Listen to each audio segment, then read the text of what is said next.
Good afternoon, everybody. I'm not sure whether it's better to be right after lunch or the last speaker of the day, which is a worse position, I don't know. But I hope what I have to say will keep you at least a little awake after the lunch. It's a pleasure to be here, and I'd like to thank the Institute for inviting me. Appreciate the invitation, and I hope that my remarks will enlighten you a little bit about what I think are the outcomes that come out of the work that I've been doing over the last 3 years with, first of all, the independent commission. That was the three of us, and then the independent person, which was myself. And in terms of my presentation outline, I'm going to have a very brief introduction. I'm not going to talk a great deal about the IP and IC, but I need to lay the groundwork for that.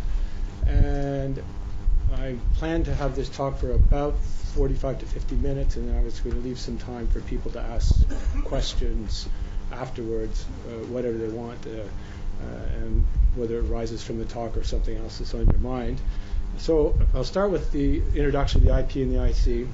Then I want to look at the sports doping controls, sporting organizations, and the integrity of sport. Yes, in Russia, but not just Russia, worldwide. I think it's useful just to set the time frame. There's the three of us that are the members of the Independent Commission, and those are the report dates in 2015 and early 2016. Then the key findings that came out of that work were description of what I would call in the doping in the field manipulations. That is, we were just talking before at lunchtime about whereabouts, and one of the problems was doping control officers identifying to athletes that they would be tested whereabouts before the tests actually occurred, amongst many other things that doping control officers were doing that were not according to the international standards. So there was a great deal of description in the IC of doping control in the field manipulation of one kind and another. We also reported on the cheating and bribery that was going on within Russia. Now remember, the IC only looked at athletics. It didn't look at anything beyond that, and we stuck very close to that mandate. Information that may have come into our possession related to other matters was not processed and dealt with. And finally, we identified the corruption both within the IAAF and the Russian Athletics Federation. Then the IP reports came along in July of 2016 and again in December. So that's the timeline. So what did the IP add to the mix that we already had from the IC? And I just outlined briefly what the main focuses were. And first of all, the IP was much more broadly based. And the first thing that we identified, which didn't actually come out of our initial mandate, which was to look at what went on in Sochi, then to see if it was going on in some other areas or not, was a very extensive protection in the field and in the labs. And there's a picture of that's the Moscow lab, which lost its accreditation after the IC reports. So that was a key finding, was the protection in the field and with the laboratories. Then going on at the Moscow lab was the DPM, which is a description we called the disappearing positive methodology. Very quickly, that involved a sample would come in to go through the initial testing screening procedure. If it identified anything that was potentially a positive, because it's a potential prohibited substance in the sample, then there was a mechanism in operation as to whether or not it should be manipulated by falsely reporting it both in the lab and in the ATOM system that WADA ran, or whether it should be processed as most other samples that were run in any lab in the world would be processed. So it was a false reporting system, in essence. And then we also got into, and that's a diagram of the Sochi lab, and that's where the swapping took place. This is inside the perimeter of the lab, and is the place where the samples would be aliquoted and passed over into the swapping area, and then back here, and then the regular analysis would go on in the Moscow lab, in the Sochi lab. So that sample swapping process is what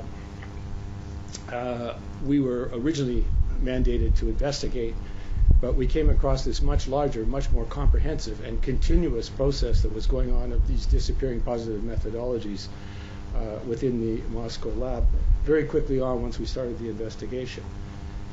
And crucial to the sample swapping system, and about which we don't know as much as we might like to know, is the clean urine bank that was used in order to facilitate how that all operated.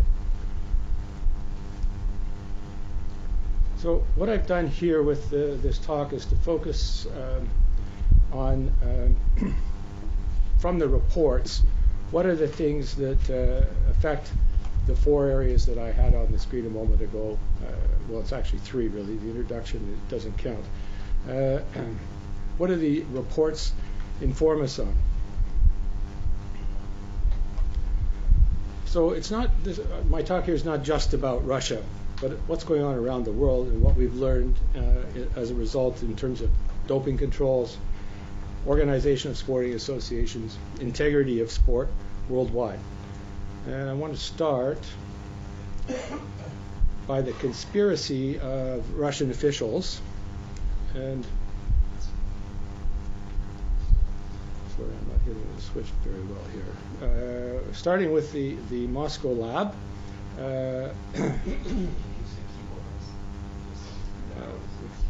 right, that might be easier. Yeah. Something's blocking the signal. Okay.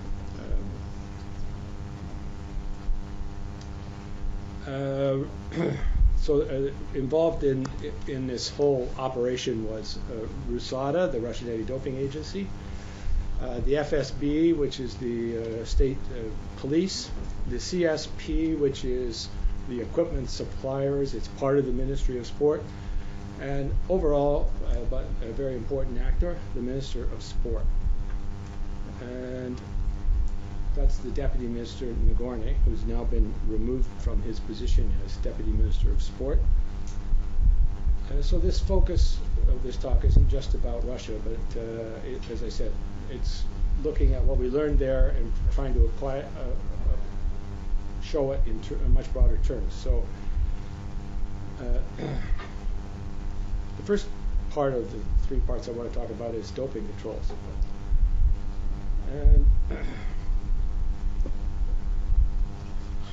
one of the clear problems that we identified was that officials need to perform their duties as they're contemplated in the international standards of WADA. That wasn't going on in Russia. It's not going on in other parts of the world as well. And it's one of the real challenges to running an effective doping control system.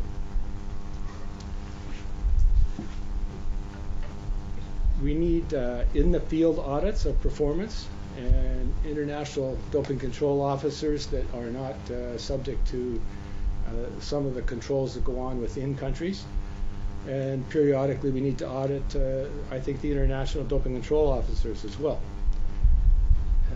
There needs to be strict adherence to the international standards that have been established.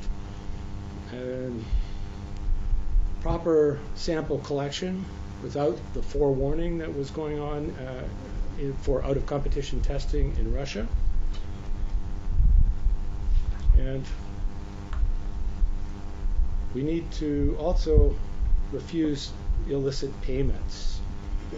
That training in dealing with bribes and imposing personal duties to report through hotlines and other mechanisms when they encounter attempts to influence them, and sanctions by fines sufficient to take away the incentives of receiving payments for engaging in these schemes, I think are important reforms that are illustrated by what's gone on in the reports and need to be implemented in the doping control area.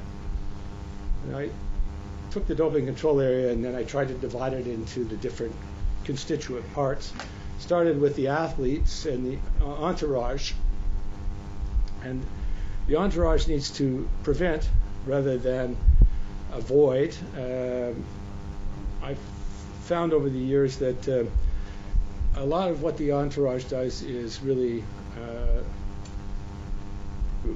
significantly contributing to the doping problem.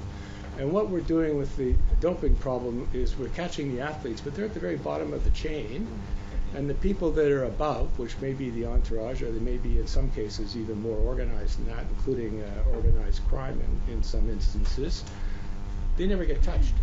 And the same, actually, similar problem with match fixing or spot fixing, where you just end up catching the person at the bottom of the chain and none of the people in the intermediary. We've got to figure out a better way of getting at the rest of the entourage. We need to get at the coaches. Coaches should never be in a position to be advising about performance-enhancing drugs. I mean advising on them in a proper way. And they should always be fully engaged in not allowing their use. I say that, and that's one of the more famous coaches. That's the coach of the Russian race walkers, now banned for life. Trainers is another group. I would say the same thing about trainers as with respect to coaches. And then there are the professionals in particular, and I'm going to illustrate this with the medical professional who was Dr. Portugalov. That's the picture of him, and he was a key pivotal figure in the system that was going on in Russia. He's since been banned, but the medical profession has a significant contribution both to the positive side of doping control and then those that want to wander astray of the obligations of their profession and advise the improper use of performance-enhancing drugs. We need to figure out a better way to get at them than making only their professional licensing body in whatever country they practice medicine in may have to regulate them or impose any kind of sanctions like removing their licenses or suspending them or otherwise. Then there are others that need to be dealt with as well, such as nutritionists.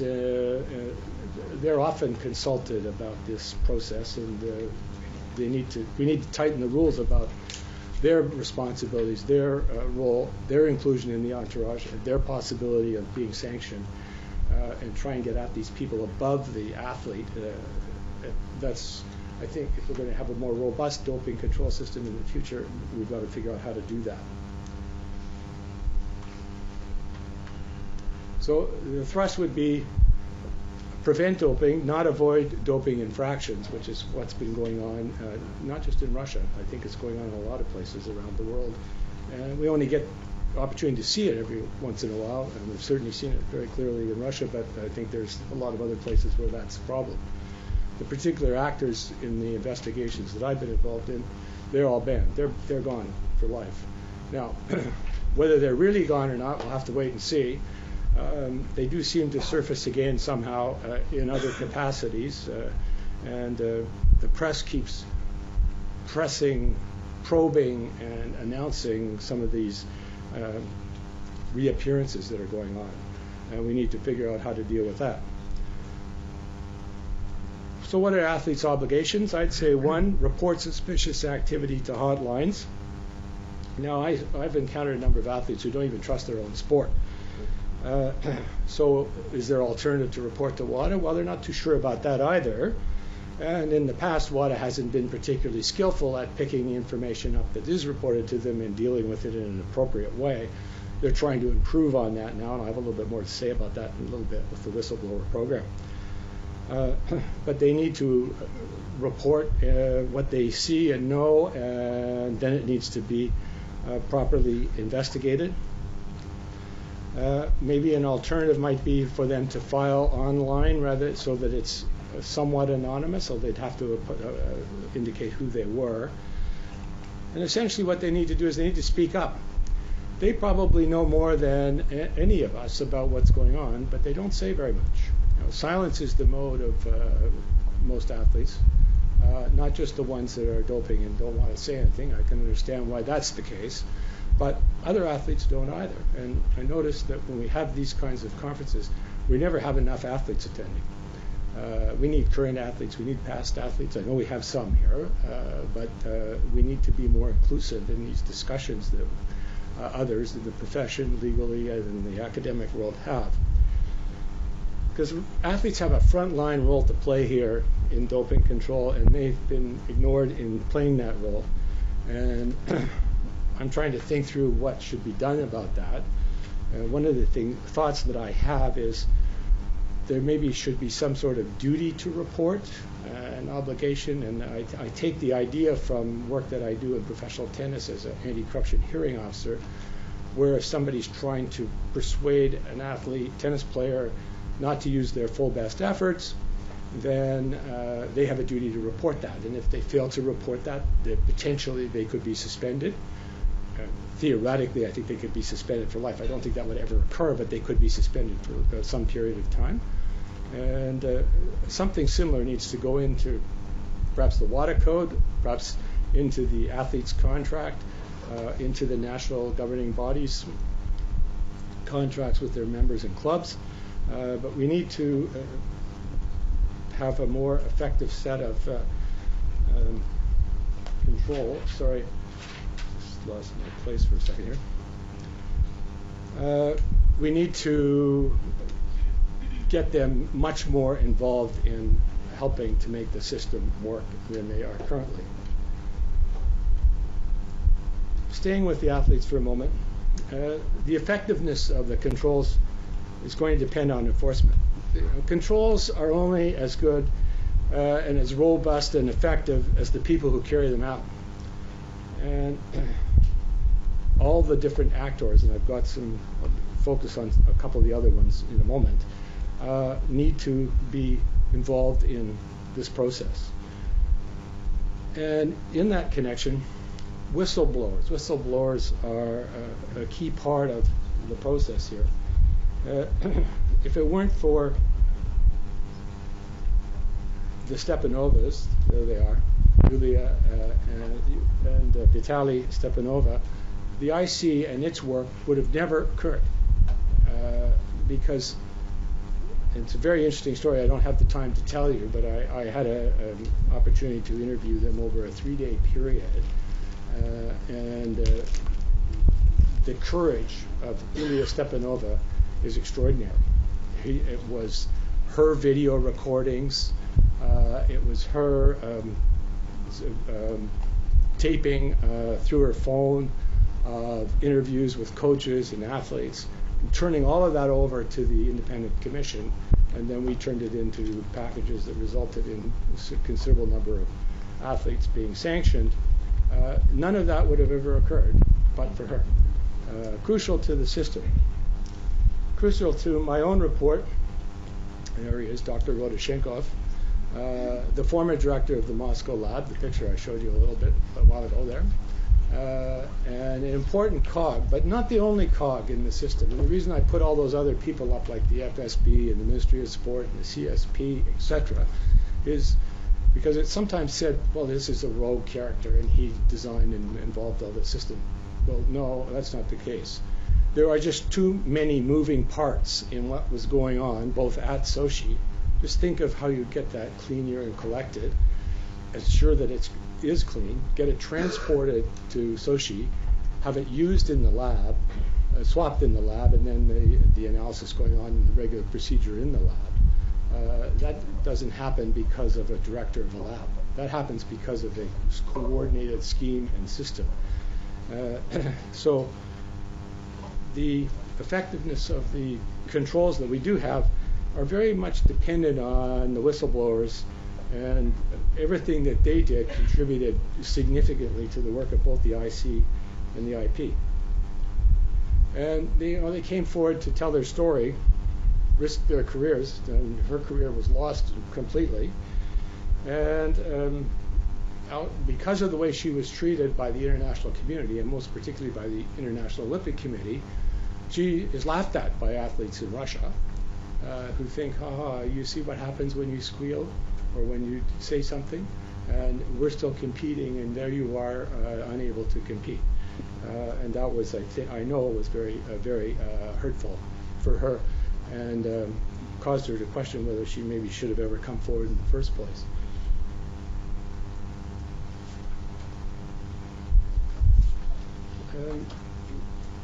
So I think sports governance wouldn't be in the dictionary for sport if it wasn't for sports administrators, investigators, and most particularly whistleblowers. But I also think the media has been the most interventionist in sport. You know, it's the media that caused by way of Ohio Seppelt and the ARD documentary in Germany, brought to light what was going on in what the movie or the documentary is titled something like The Russian Metal Machine, how it works. That triggered such an uproar that the independent commission was established with the three of us. And then the next May in 2016, when the first of all a television program and second of all an article in the New York Times came to light that Rodoshenkov was willing to talk about what went on in the Sochi lab, that all was again brought about by the media. And the uproar in the media led to the appointment of the independent person, and that was me. And some of you in that regard may have seen, or if you haven't, you might be interested in watching something called Icarus, which is a film about doping.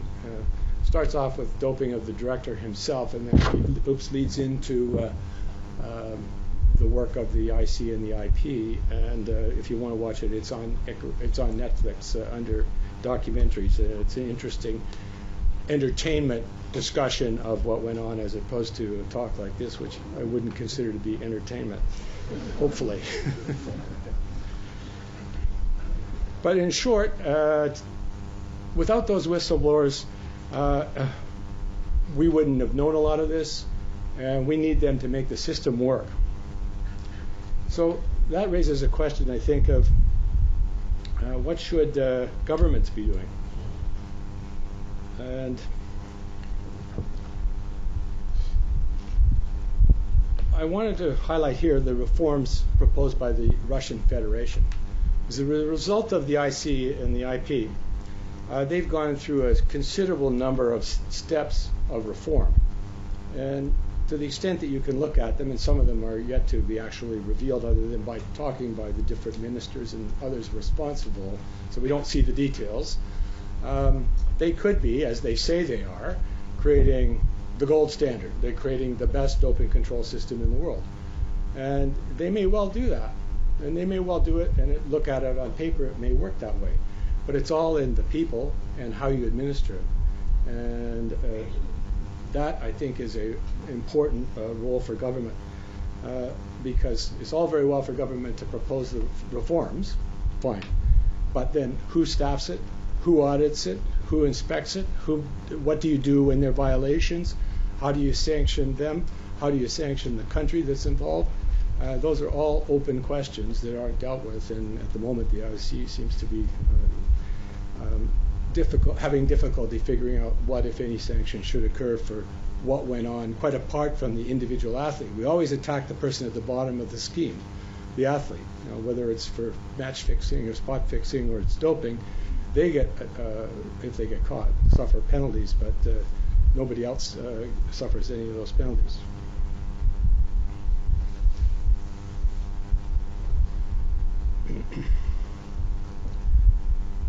Now, the reports call for changes in the Russian sports system, and they complain that they feel like while they've made progress, it's not being recognized by the international community.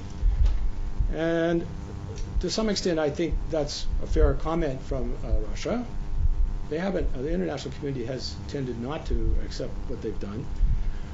But what they don't realize, I think, is that that's because they refuse to publicly accept and admit to what they're doing, what has been going on that they're trying to correct. and they're adamant about that. And I don't think that's a positive role of government. Government needs to lead, but it's you and I, the people that are involved in these organizations and activities that need to lead the robust operation of the doping control and other systems. I wanted to also come to sporting organizations, and the focus here again is taking what I learned out of being involved in the different commissions and saying what's going on in sports organizations. Governance structure.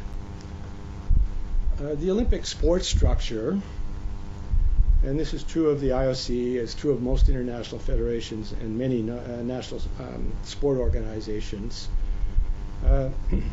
Notionally, the legislative body is the organ that, either known as a Congress or a General Assembly, has the ultimate final power. The problem is it meets too infrequently, annually or less frequently than that. It's too big, and it just doesn't work. It's just too unwieldy to carry out the functions that are assigned to it. And so the structure of all of these sporting federations uses a model that is ineffective, and we need to change the model across the board. Financial power is vested usually in one person. Now, I put up here the picture of the president of the IOC, just to illustrate. Everyone knows who the president of the IOC is. That's Thomas Bach. I don't mean to tie him into the financial comments because I have no reason to do so. I just wanted somebody that everybody would recognize as being the single person in control of an organization. So what's the problem with financial power being vested in one person? Well, let me turn to the example of the IC's investigation of the IAAF. So it comes from the IC's work. The financial power was all in the president. That's Levine Diak. There he is, just as he's turning his presidency over to Sebastian Coe, the current president. Diak had, and I don't mean to say that the IAAF is now doing this because they're not. They've gone through considerable reform and they've got continuing reform going on. But at the time of the report and what was going on, the events that we reported on, this was the case. The significant power resided in the president, and he had control of who was in the executive board, adopting the rules, defining the calendar of events. Virtually everything that went on within the organization of the sport was under his control. And notionally, the legislative body, that General Assembly, or whatever else it would be called in an organization, would approve that at their annual meetings, but they really have no control over it. There also were no internal checks and balances. There was no audit whatsoever, and the result of that was that a rogue group within the organization, which I'll have a little bit more to say of it in a minute, was able to take over and have control of that organization with the president's blessing, of course, for which he's now being investigated by the French law enforcement.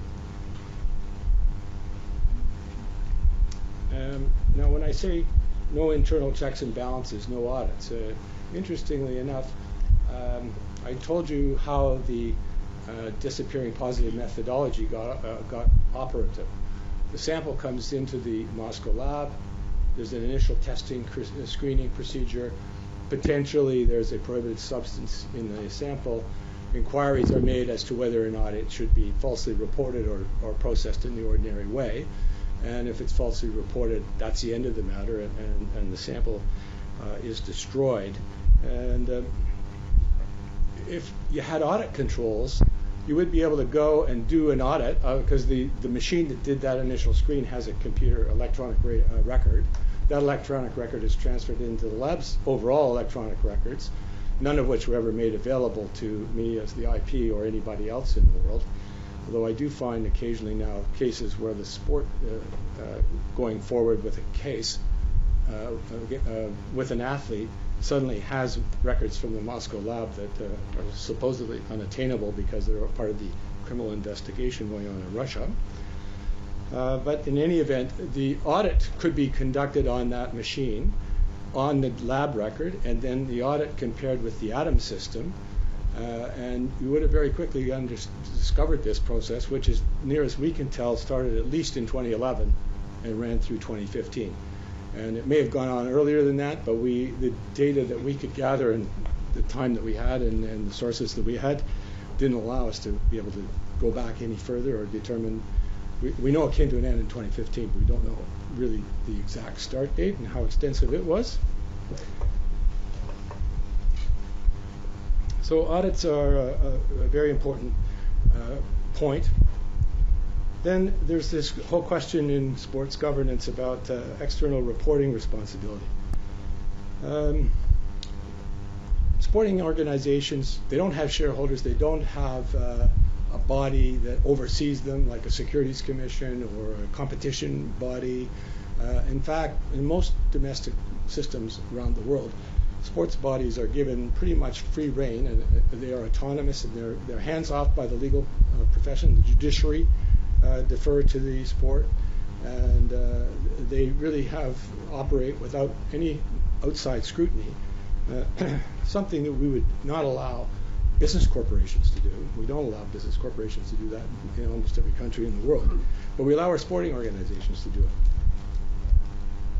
And what happened when we have that kind of a system, you can have this rogue group. And the rogue group that grew up in the IAAF involved the president's son, the president of the Russian Anti-Doping Federation, and a lawyer that was hired to be a special advisor to the president.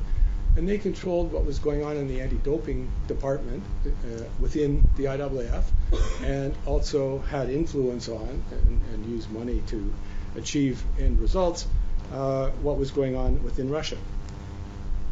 So that rogue group was able to take over and run that organization for quite some time. And that's what I would call the IAAF scandal, executive scandal. The IC report is what revealed that. There we are again. That illegitimate structure enabled the corruption and the extortion. And what did it include? It included distorting the anti-doping procedures, both the athlete biological passport and the anti-doping control department of the IAAF in Monaco, where it's headquartered. They had corrupt practices in respect of sponsorship, marketing rights, and even went so far as to extort some athletes at the very highest level to pay them to make sure that their doping infractions that were positive for whatever reasons, because they slipped through all of these mechanisms that were operating, would be eradicated somehow. Never explained to the athlete, but we did catch out some of the actual extortion situations. How did all that happen? Well, there are a number of key players. The president, that's Lamin Diak. The balance of the group is on the screen, but the picture is of Beleknishev, who was at the time the president of the Russian Athletics Federation. He isn't in that position now. But it's the concentration of that power, starting with the concentration in the president, that amounts to a lack of proper governance, a lack of accountability, and near total freedom to run your fiefdom in whatever way you want to run it. Millions of dollars in cover-ups after cover-up, and complete lack of accountability, and no independent oversight by government.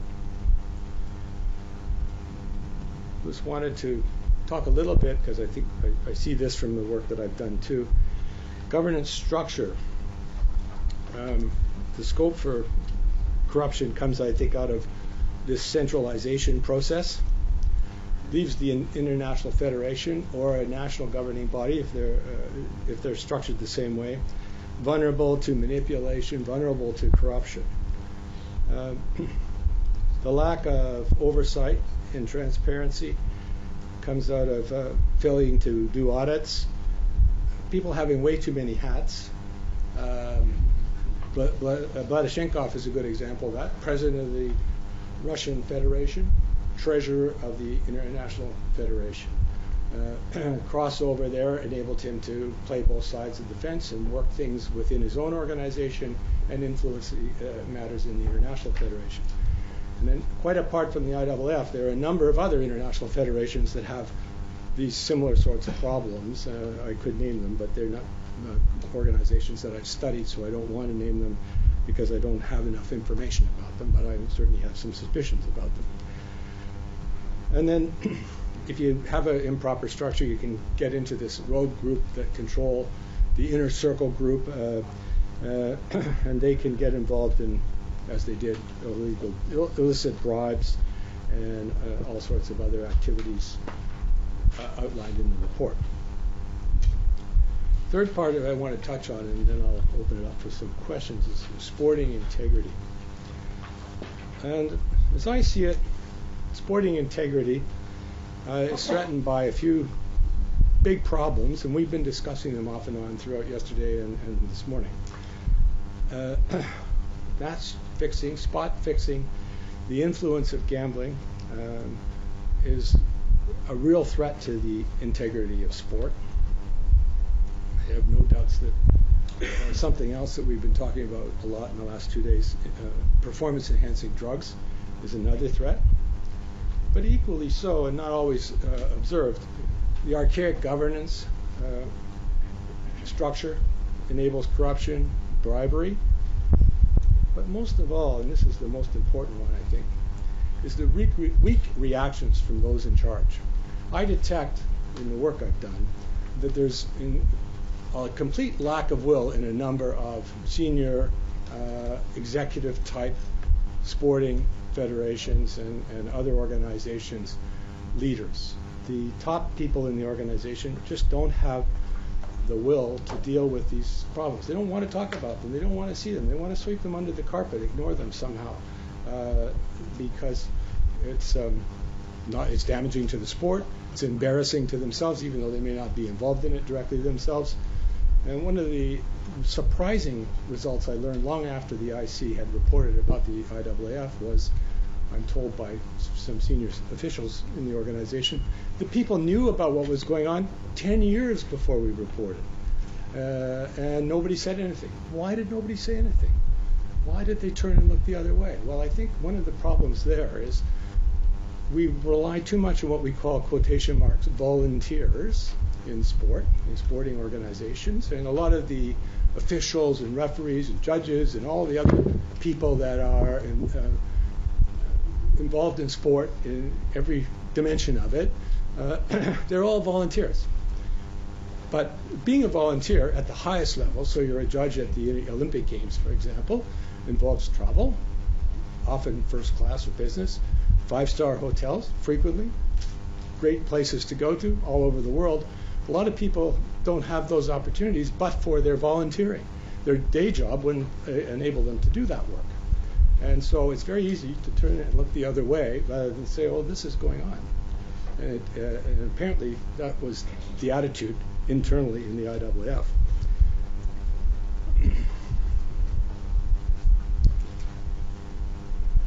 I've already touched on this point, so I won't belabor it, but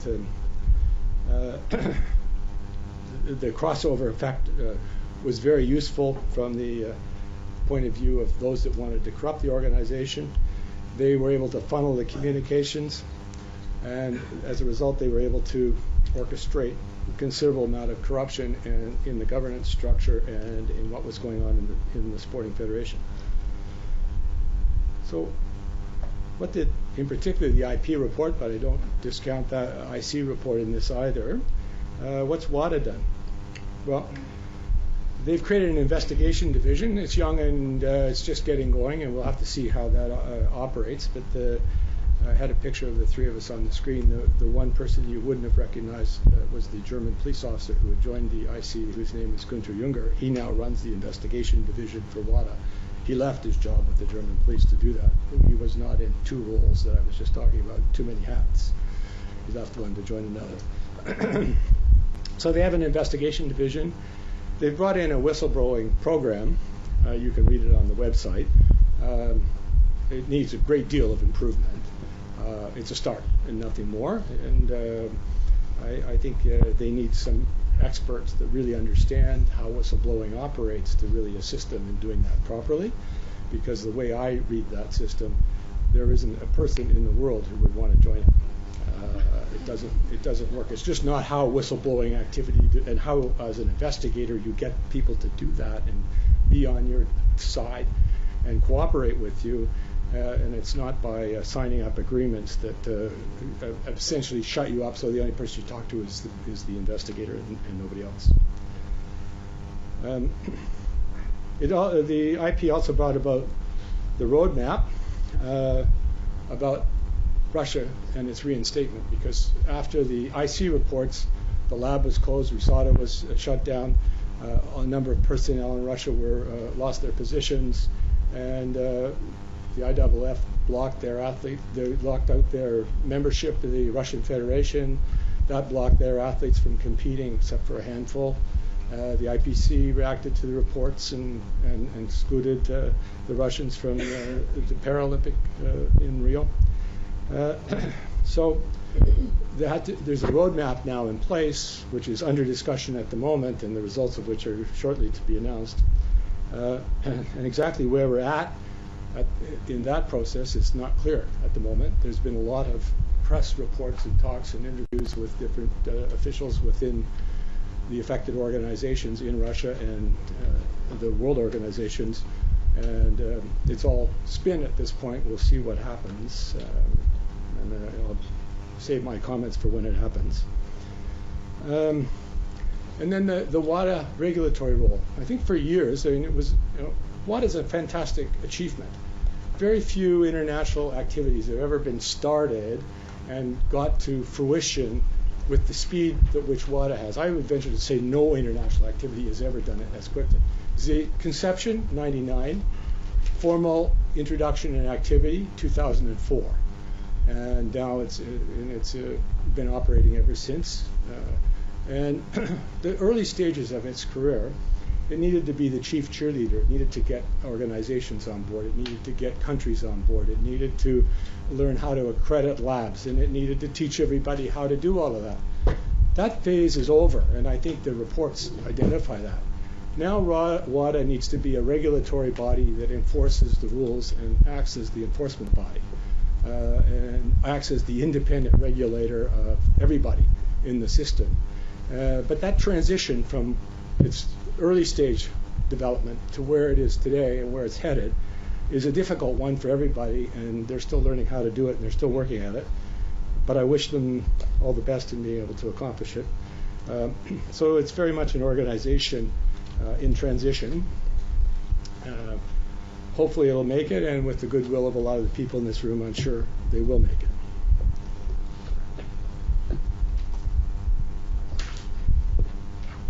I had a little more to say about all that, but I'm just going to jump ahead because I want to leave time for questioning. Another observation that comes out in part out of the work of the IC and the IP, but was gaining momentum before they came along. Are they effective, or are they just in the trash bin? My observation of these ethics commissions on the whole, Michael Bellos may be accepted, I don't see Michael here, but is they've been used in many instances to put problems into the ethics commission so that they're out of sight, out of mind, and can't be discussed because it's confidential, and then they die a natural death in the trash bin. And that's not an ethics commission. Ethics commissions need to be independent, vibrant, robust organizations that can really affect change when it's required in an organization. We're also seeing quite a proliferation of independent integrity units, covering both doping and broader types of corruption and bribery, match fixing, for example, and so forth. And I think that may be a useful way to go. Again, it's a little early to make the assessment. The IWF has created this athletics integrity unit. A couple of other organizations have it, but they're focused only on corruption, like the International Tennis Federation with all of its constituent parts, the ATP, ladies professional tennis, and others have independent integrity unit, but it's only focused on one thing: corruption, match fixing, primarily spot fixing. But independent integrity units may be a way of getting to some of the issues and fixing some of the problems, but it's too early to really assess where they're headed at this point. So, just wrapping up here, sporting integrity. Codes of conduct, ethics commissions, integrity units, hey, that's not enough. The value of sport needs to be reinforced. Public accountability is the way to do that, and serious consequences for corruption, be that at the individual level or at the national levels or at the sporting governing body levels. The way forward here, a problem I'm puzzling over, and I think a lot of people are, and particularly the IOC, is what is effective sanctioning? And I'm interested in the discussion of human rights yesterday, where I thought there were some really good ideas about sanctioning, not in the sense of punitive sanctioning, but in the sense of causing preventative action to be taken. We need to think a lot more about the sanctioning area, not as it involves the individual athlete, but the institution. Maybe we need to start banning certain sports from competition. International Weightlifting Federation has a rule that if you're members of the national federation commit so many offenses, I'm not sure the number, I think it's 4, but I'm not certain, then for a year that particular country's weightlifters are banned. What do? They all go to some other country and join their weightlifting teams and just move around the world. But so you don't want that to happen either, so you need to control these things. But banning certain sports from competition or certain national levels of a sport are important. Do we want to fine a country? I look at the analogy in the institutional and financial world where serious misconduct by major international banks, which are U.S. based, like Bank of America and others, they get away with outrageous conduct, pay very high fines, which ultimately the shareholders bear the cost of, and nobody's punished.